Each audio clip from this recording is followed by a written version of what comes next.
MotorWeek is made possible by Tire Rack.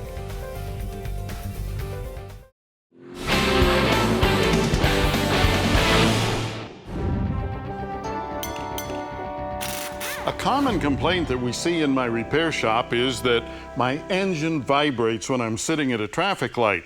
What can I do?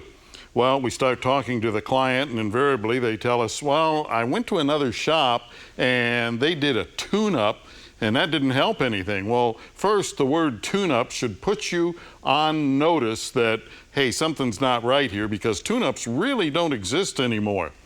Anyway, that's a whole different story. All right. Engine mounts are a common cause of this, and how would you go about checking them? Well, you power brake the car. That's the most basic way to do it.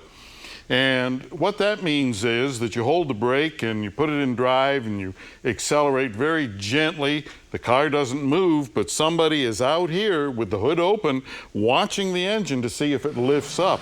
Then you do the same thing in reverse. If the engine lifts up and then thumps back down, well, you probably have bad engine mounts. Thing of it is, if you have any questions whatsoever about power braking, how to do it, or anything, make sure you take it to a professional. Don't try it yourself, because it's dangerous. Another thing you can do is you can look at the underside of the hood. If you see marks where it's rubbed clean on the underside of the hood, well, you may have bad engine mounts, and the engine is lifting up and hitting the underside of the hood.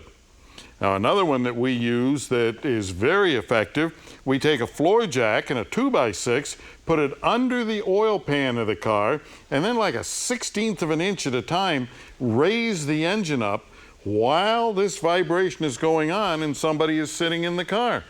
So, if the vibration goes away, then you do a very thorough inspection of the engine mounts and expect that you will have one or more bad mounts. All right, but then the mounts themselves. You see, we have two mounts here.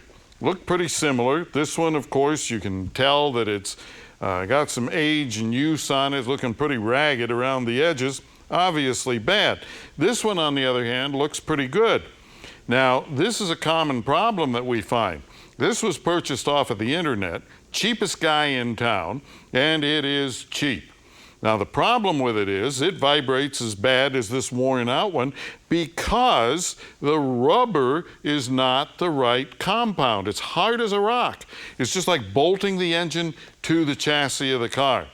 And that means that the vibrations, the normal vibrations of the engine, are transmitted inside. And that's what engine mounts are supposed to prevent. So, if you have to buy engine mounts, make sure they're good quality. Make sure the diagnosis is correct, because some of them have vacuum motors in them, some of them have electric motors in them, some of them are oil filled. There's all kinds of them, and some of them are very expensive, so you want to be right the first time. And if you have a question or a comment, drop me a line right here at MotorWeek.